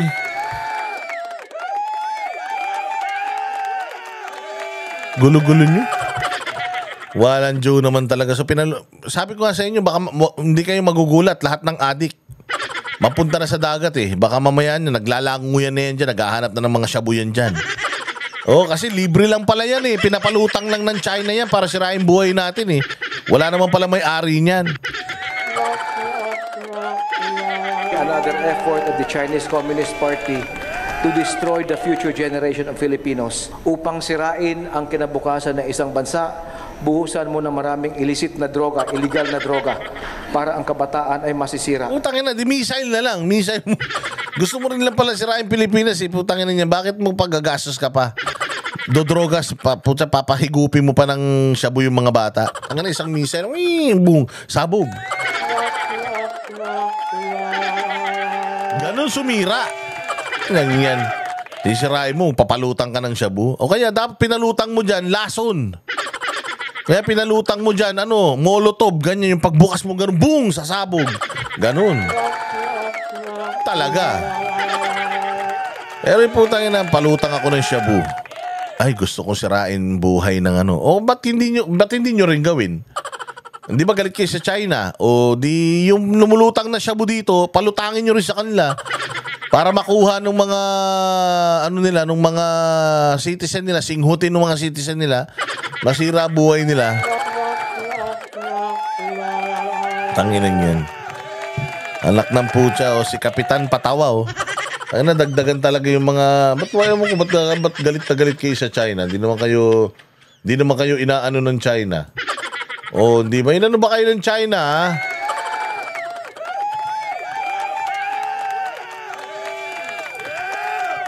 Ay Diyos ko po. Oh dito nga tingnan nga natin itong balita na tumututol yung ICC ngayon, no, merong balita na 'di ba, interim release. Akala natin si Pangulong Duterte lalaya na. Yung pala may problema. Oh, meron na sabi nila uncontested, even the prosecution team has agreed ng ni Pangulong Duterte. Kasi ganito mga bossing, kagabi kasama namin si Sir Bong Duterte diyan sa The Hague. Which is galing sa The Hague. Nag-meet kami ni Sir Bong Duterte, kapatid ni Pangulong Duterte. Kwentuhan kami tungkol sa The Hague. Isa sa kinalulungkot ni Pangulong Duterte, ni Sir Bong Duterte, yung pagkakawatak-watak ng mga kababayan natin dyan sa The Hague. Yun daw parang paksyon-paksyon. Sana daw wala nang ganon. Sana isang layunin na lang. O hindi ko na lang ikukwento yung detalye kasi medyo nakakalungkot. Pero yun nga, si Pangulong Duterte medyo ang higpit-higpit daw doon. Meron daw tao na nakabantay, may mic, tas may translation. Kahit Tagalog usapan yung Bisaya natatranslate. Bawal pag-usapan yung kaso.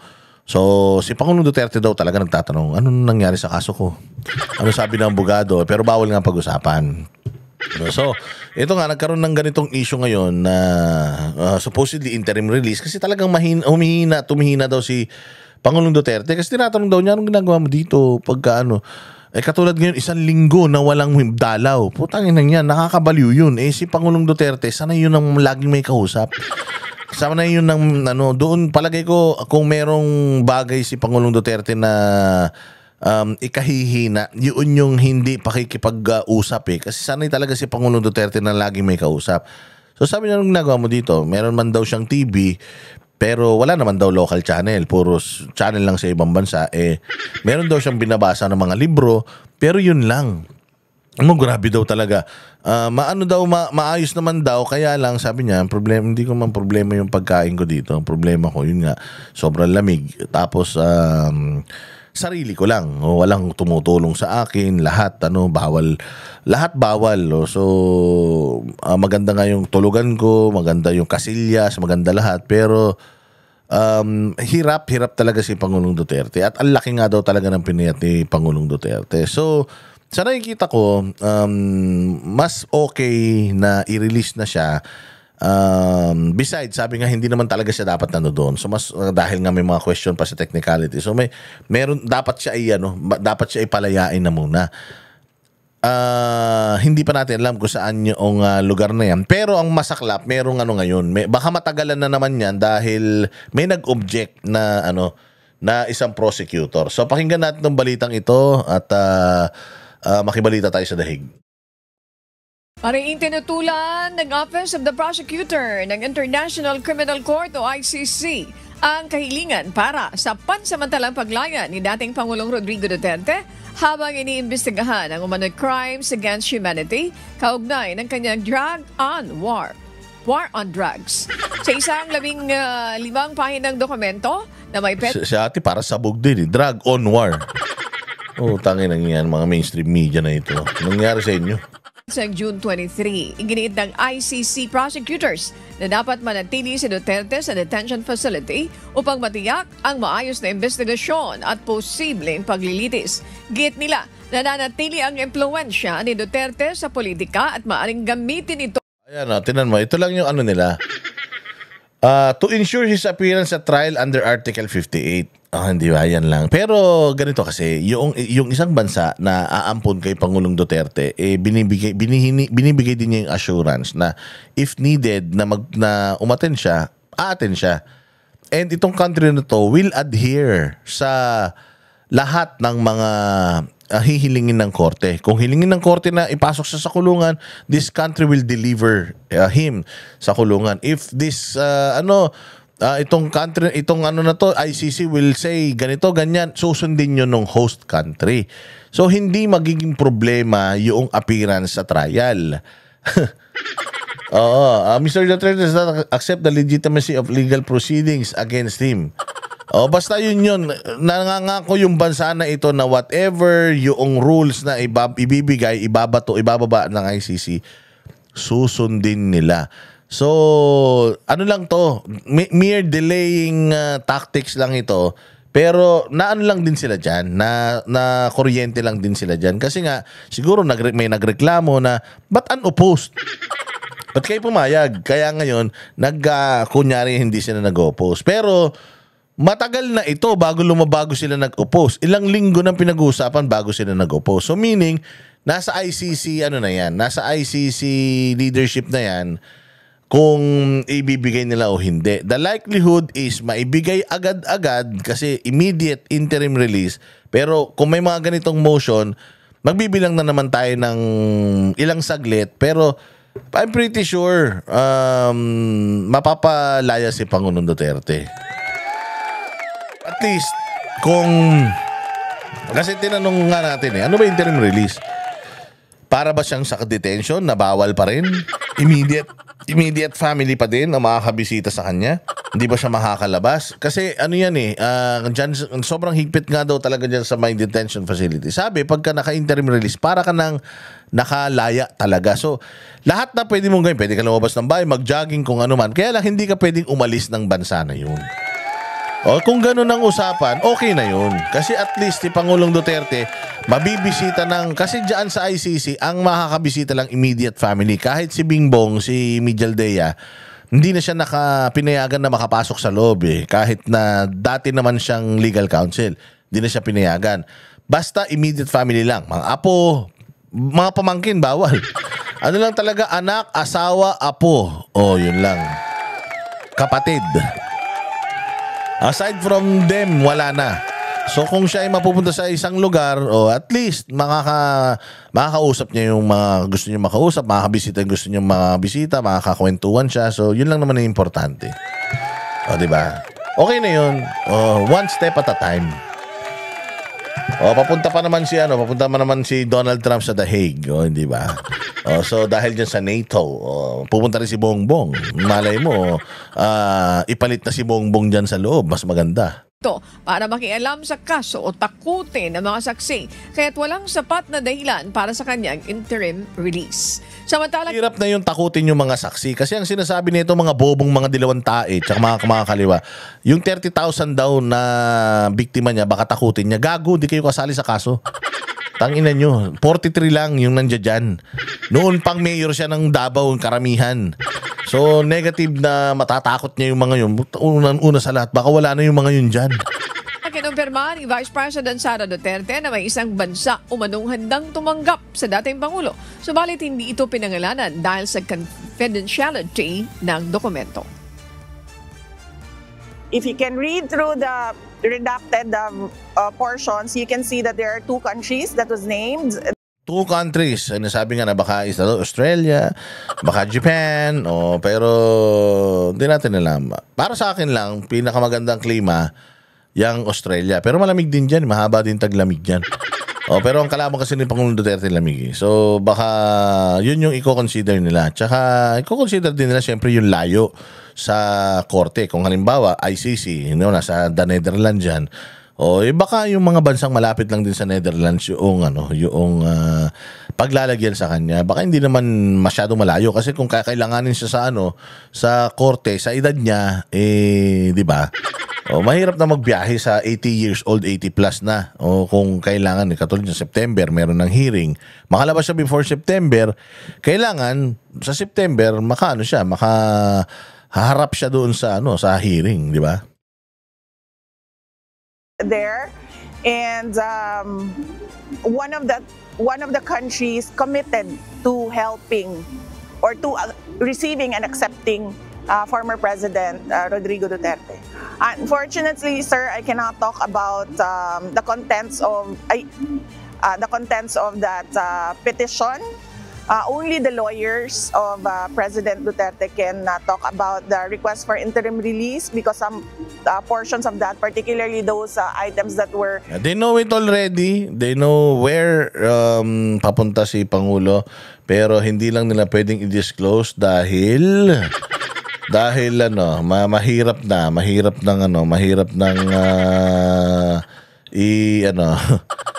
mahirap ng mapagalitan, no. Antayin lang natin mga bossing. At ang isa pang balita ay patungkol naman dun sa ad cautelam. Yung pagsagot ni Inday Sara kasi naman itong mga putanginan to, lalo si Risa Ontiveros na kupal na may bali-balitang nagbabayad na naman ng mga testigo para makapanira ng kapwa niya, bait-baitan. Pero demonyo naman pala talaga. So nagmamadali sila, di ba? Sagutin na lang. Ayun na, sumagot na. O tingnan ninyo kung anong sagot nila sa sagot ni VP Sara.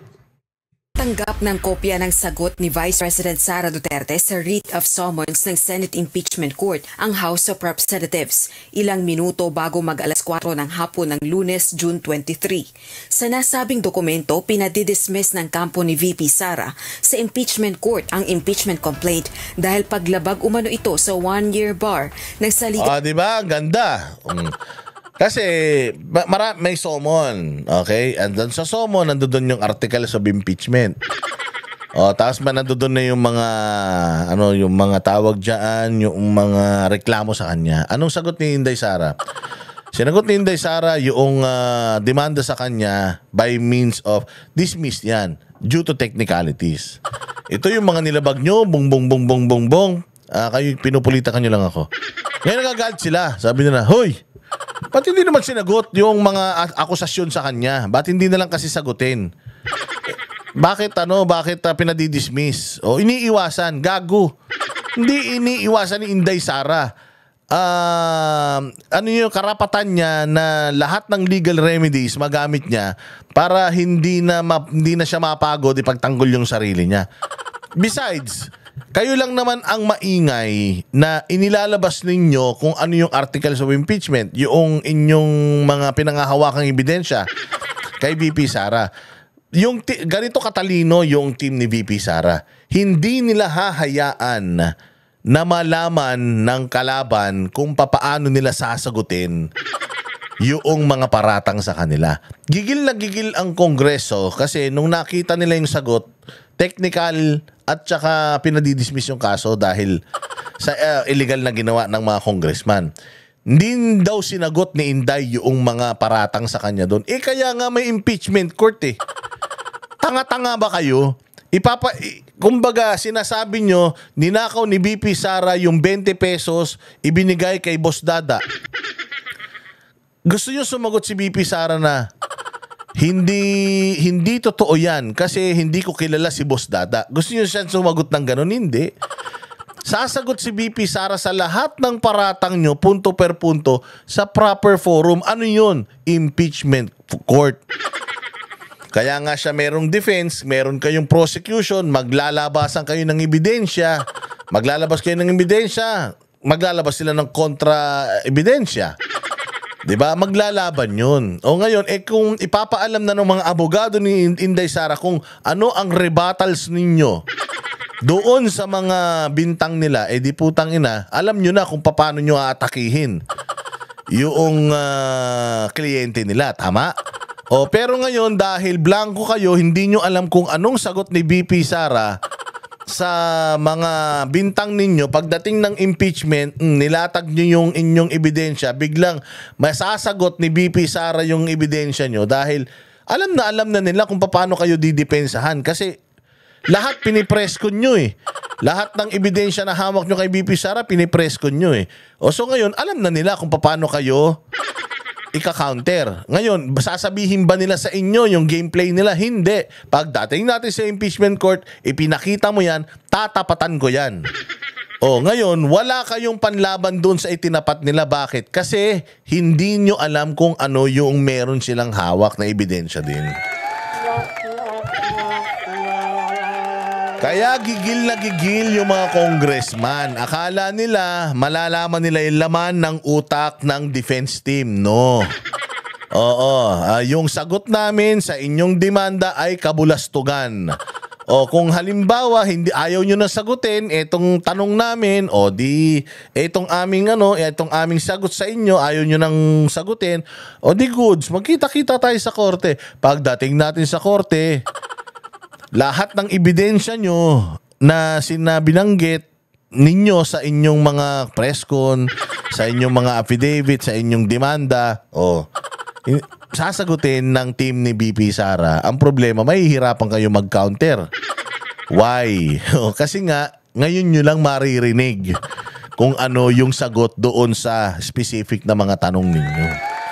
Mahirapan kayong magplano. Utak lang yan.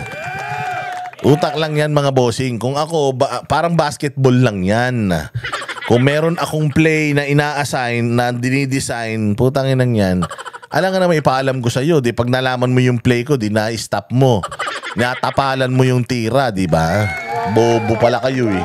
Ang batas na paghahain ng iisang impeachment case laban sa impeachable official.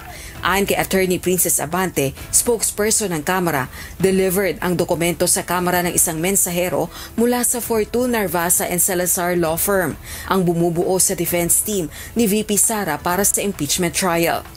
Giit naman ni Attorney Antonio Pucoy, tagapagsalita ng House. Ayan, it's a response, but it's not what it's supposed to be. Di ba? Ang ini-expect nila, yung response sa mga akusasyon nila. Kasi pagka nag-respond sila sa akusasyon, malalaman natin anong depensa nila. Babasagin natin yung depensa nila. Ganun eh. Hindi binigay ng mga abogado ni Inday yung depensa, ulul, sa mismong laro. Sa mismong laro, dun natin malalaman. Sa mismong basketball, dun nyo malalaman kung anong depensa namin. Zona ba? 1, 2, 2, 2, 3. O box 1, dun nyo malalaman sa laro na mismo. Magugulat kayo. Kaya taing-tai itong mga ito. Kasi nga, putang ina, hindi nila makalculate itong grupo ni Inday. Tapos nakita pa nila yung mga abogadong gagaling. Kaya nagre-reklamo sila, putang ina, 16 ang gagaling ng mga to. Wala daw pera, pero ang daming abogado. Putang ina, yan ang ano ninyo. Yan ang hindi ninyo alam. Merong mga, alam mo na, mga sumusuporta sa mga Duterte na tahimik lang. Hindi lahat nakikita ninyo. Hindi sila, kasi ang mga Duterte hindi katulad nyo, iingay ninyo eh. Lahat inaano nyo para gusto nyo magpasikat kasi eh. Parang sa mga vlogger din yan. Yung mga vlogger na bago gusto kagad sumikat eh. Ayaw dumaan sa proseso eh, na kailangan mong paghirapan yung tiwala ng mga subscribers eh. Gusto nila, yung mga congressman, mga bagong congressman, pa-press-con para makilala sila. Ang mga Duterte hindi na sila ganyan. Hindi na nila kailangan yan. Si Pangulong Duterte nga nakakulong, pinag-aawayan pa ng mga babae eh. Ganyan katitindi mga Duterte. Wherever Duterte goes, everybody follows. Kung saan tumayo ang isang Duterte, dadami ang tao dyan. Lagi ninyong tatandaan yan. So, gigil na gigil sila. Gigil na gigil sila. Prosecution panel. Isang tugon ang inihain ng kampo ni VP Sara sa impeachment court, pero hindi ito ang nararapat. Inaasahan na rin nila ang prayer for dismissal ng pangalawang Pangulo. Para naman kay House Prosecutor, Manila 3rd District Representative Joel Chua, normal na proseso ang impeachment reply ni VP Sara. Normal yung proseso, tama, mali. Walang mali. Nabasa nyo yung strategy nila? Hindi. Yung strategy nyo, nabasa nila? Oo.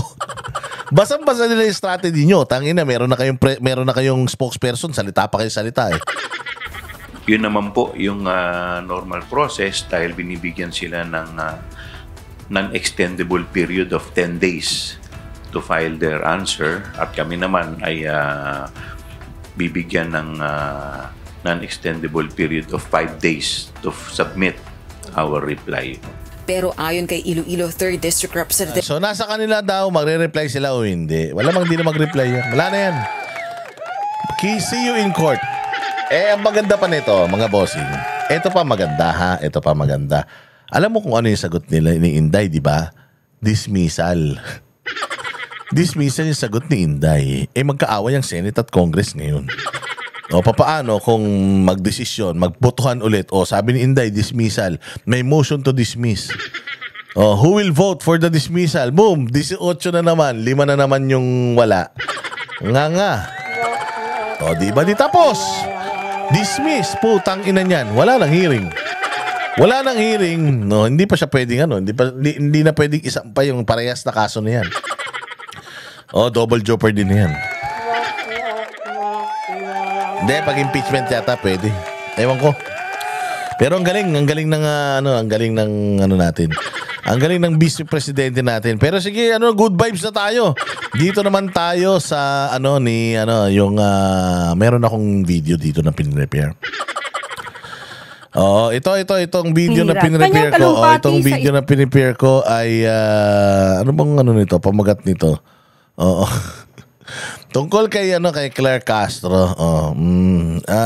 May sinasabi si Claire Castro dito na ito daw si VP Sara ay umamin sa The Hague. Sabi kasi ni VP Sara sa The Hague, mga partner,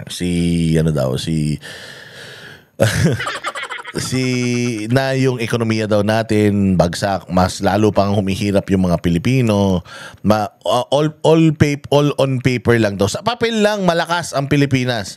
Pero sa totoong buhay hindi. Pakinggan natin anong sagot ng losyang na ito. Na anak ng tinapay, mukhang mukhang kasera mo sa bahay. Mukhang kasera mo sa bahay, pero putangin na yung bahay, sira-sira, ang lakas-lakas maningil. Tumutulo yung bubong, barado yung mga kubeta. Pinapagawa mo sa kanya, hindi ka nire-replyan, pero kapag kasingilan ng upa, lagi nandiyan dyan. Eto, pakinggan ninyo kung ano sasabihin niya tungkol doon. Sa Australia, binanggit niya po na mayroong balita patungkol sa magagandang nangyayari sa ekonomiya. Ayan, di ba? Sinabi niya.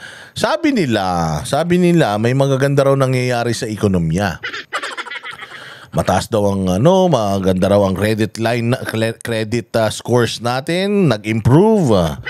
Tapos ganito, ganyan, ganun yung niya. Sige.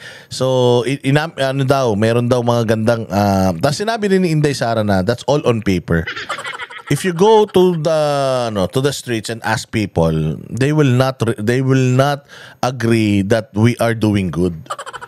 Oo, hindi sila papayag kasi nga pahirap sila ng pahirap eh. Oh, that's all on paper. Papaliwanag natin ano yung all on paper at ano yung pagkakaintindi ni Franz Castro sa all on paper. Pero sabi niya, yun ay sa papel lang. It's all in paper. In paper only. Means, inamin niya na mayroong papel.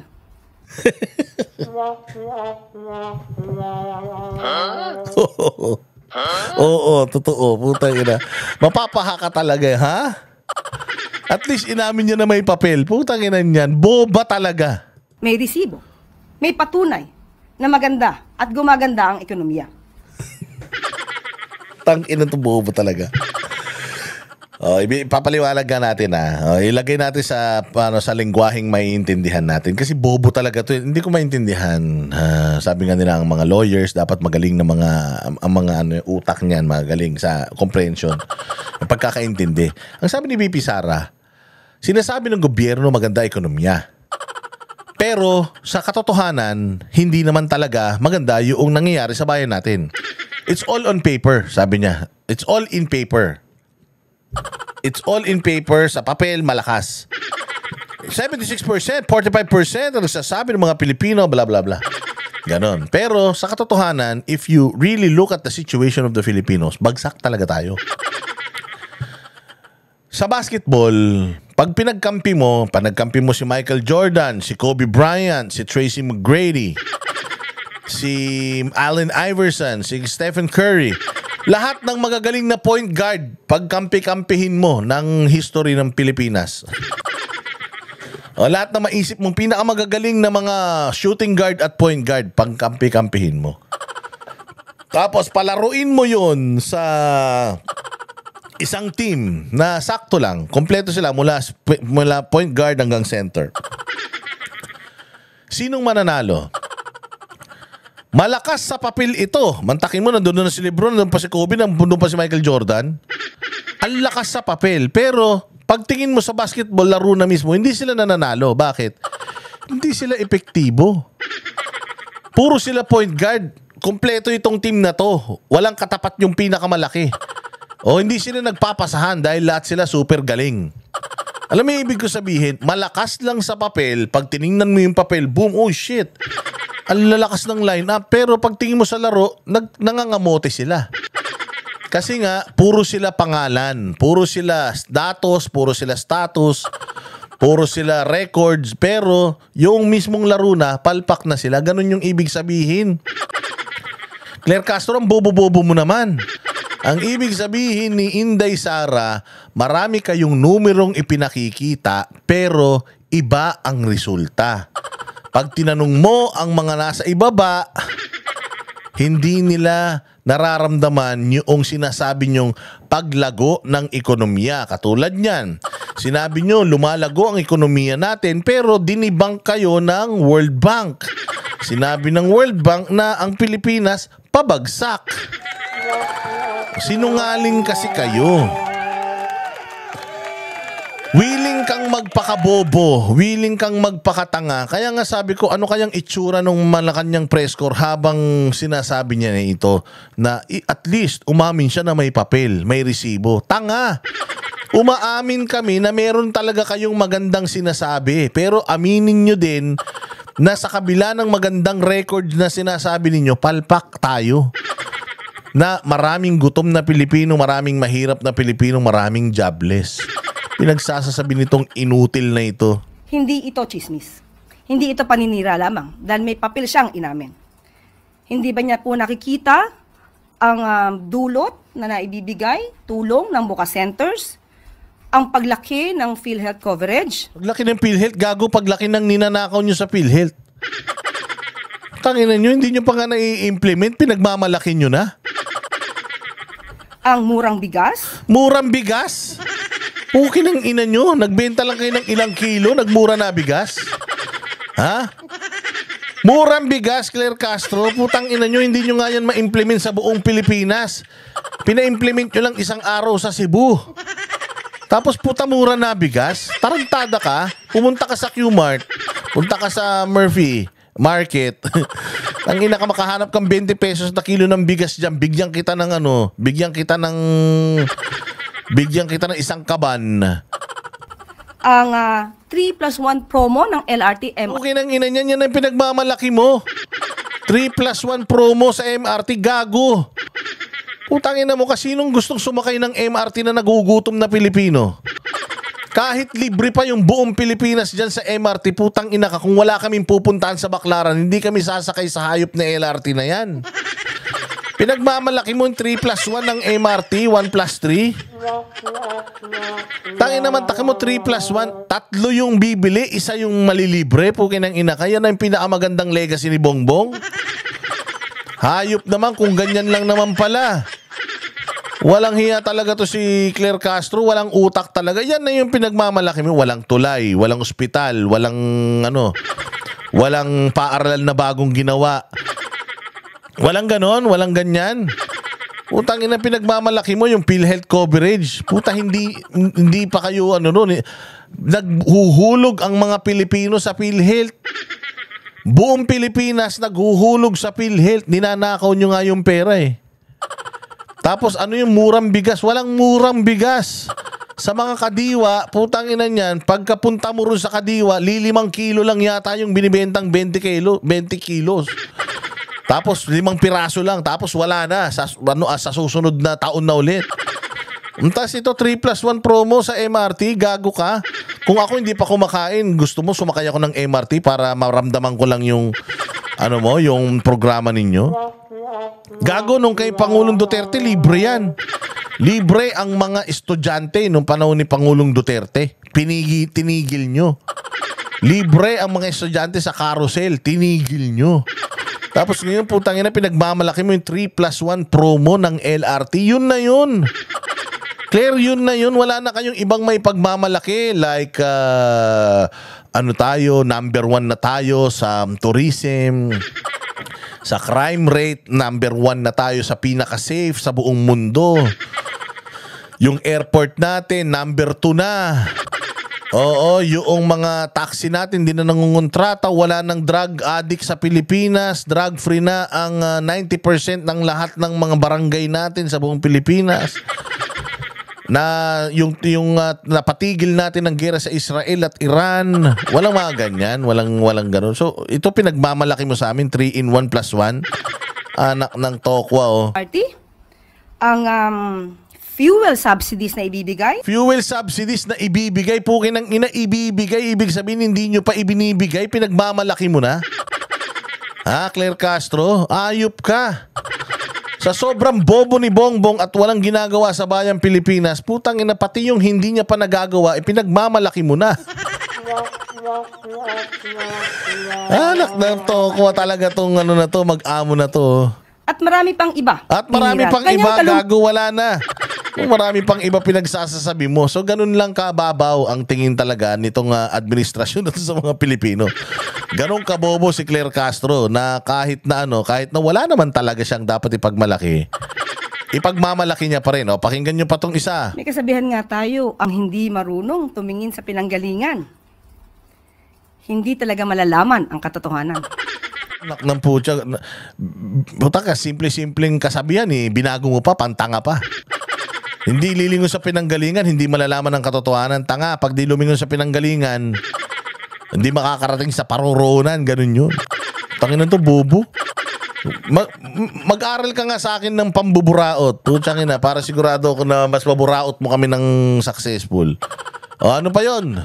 Okay, ang tandaan po natin, ang utang na 16 trillion ay kabuuang utang ng gobyerno simula pa noong mga nakaraang administrasyon.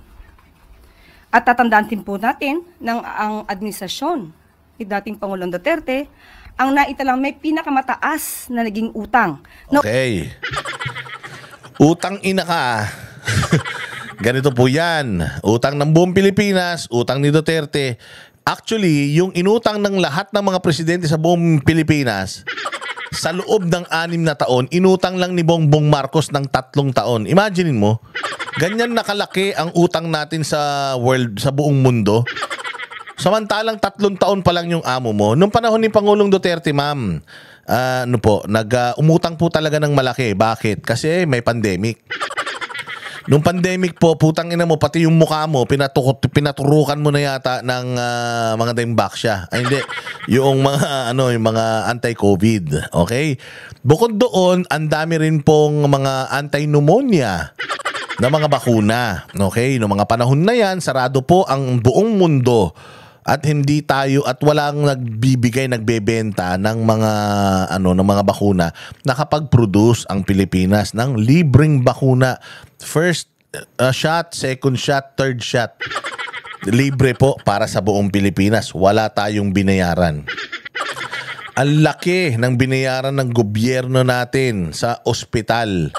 Sa PhilHealth, Universal Healthcare, yung PhilHealth ng mga Pilipino, kahit hindi miyembro na COVID ka, nagbabayad ang gobyerno natin ng part natin sa ospital ng mga Pilipino na COVID. Ang daming namatay na Pilipino, binigyan ng gobyerno ng mga tulong. Excuse me po. Yung mga nurses, yung mga nurse na na expose sa COVID, binigyan ng bonus ng gobyerno natin. Dami niyan. COVID pa lang yan. O, ano pa mga nagawa ni Pangulong Duterte? Natigil ang laglag bala, gumanda ang airport, 10 taon na ang lisensya, 10 taon ng passport. Lahat, ang dami natin. Ang daming build projects. Skyway Stage 3 from 13%. Natapos niya 100%. Ang expressway, lalo na dyan sa norte, hanggang Rosales, Pangasinan na. Ay, Rosario, La Union. Hanggang Rosario, La Union na. Yung T-Plex. And so on and so forth. Ang daming mga proyekto ni Pangulong Duterte sa Pilipinas. Meron pang mga bagyo. Ilang bagyo dumaan na super typhoon, category 5. 3 category 5 typhoon ang tumama sa Pilipinas. Ilang lindol, ilang bulkan ang sumabog. Meron pang Marawi siege. Naayos, na-update, na-upgrade ni Pangulong Duterte yung military natin. Nakabili tayo ng mga magagandang kagamitan na ipinarada ni Bongbong Marcos nung unang araw niya sa panunumpa, di ba? O ano pa, ang daming naayos ni Pangulong Duterte. Drug war on drugs, yung pagsasubsidize ng gobyerno natin sa rehabilitation ng mga adik sa Pilipinas. Ang daming ginastos, mga eskwelahan na naipatayo, mga ospital, mga COVID facilities, mga OFW na umuwi ng Pilipinas, binibigyan ng ayuda ng gobyerno. Umuwi ng Pilipinas, hinahouse ng gobyerno, quarantine 1 week per person. 1 kwarto sa isang hotel, 1 araw. Sa mga repatriated. Ano pa? Ilagay pa ninyo dyan sa comment section kung ano pa yung mga nagawa ni Pangulong Duterte, and the list of accomplishments ng Pangulong Duterte goes on and on. Kahit na triplehin, limahin pa yan, sampuin ni Pangulong Duterte yung dami ng inutang niya, sa dami ng nagawa niya, okay lang. Ang mahirap yung amo mo na utang ng utang ina niyan. Ang daming inutang pero walang naramdaman. Yung inutang ni Duterte ng 6 na taon, inutang lang niya ng 3 taon. Imagine, ganun ka magnanakaw yung amo mo. Saan nila dinala pera? Kumukuha pa sila sa PhilHealth. Saan nila dinala ang pera ni Pangulong ng Pilipinas o ng inuutang nila? Babayaran nila mga apo natin. Saan dinala ni Bongbong? Wala namang tulay, wala namang tren. Wala namang pinatigil naman lahat ng mga key projects ni Pangulong Duterte. Wala namang pagbabago, wala namang may Maharlika Investment Fund pero wala pang nangyayari diyan. O ano yun? So saan na nangyari? 3 years na, Claire Castro, wala ka pa rin maibigay na maganda. Yung pabahay, ano na nangyari sa pabahay? 1 million per year? Ano na nangyari? Wala, di ba nga? Agriculture, naayos na sa laki ng inutang ni Bongbong. Yung panahon ni Pangulong Duterte, lahat ng sektor umayos. Hindi perpekto, pero umayos. Kulang talaga yung 6 na taon eh. Itong amo mo, 3 years. Putang na, sabi ko kasi yung binild ni Pangulong Duterte ng 6 na taon, sinira lang ni Bongbong Marcos ng 3 taon eh. Oh, yun ang nakakahiya. Umabot ng 12.79 trillion as of June 2022. Hindi ba niya po nakikita ang dulot na naibibigay, tulong ng Buka Centers, ang paglaki ng PhilHealth coverage, ang murang bigas, ang... Matakin mo, ito yung mga ipinapangako niya. Ito daw yung sa inutang ni Bongbong. Sa 3 taon na inutang ni Bongbong na mas marami pa sa inutang ni Duterte ng 6 na taon. Ito yung pinagmamalaki niya. Buka Centers, coverage ng PhilHealth, 3-in-1 plus 1 sa MRT, bigas na mura, at saka kung ano-ano pa daw. 3 years, yan, wala kang wala. Sabi ko nga sa'yo, si Pangulong Duterte, doon pa lang 5 years, 10 years na yung lisensya. COVID response, Marawi siege.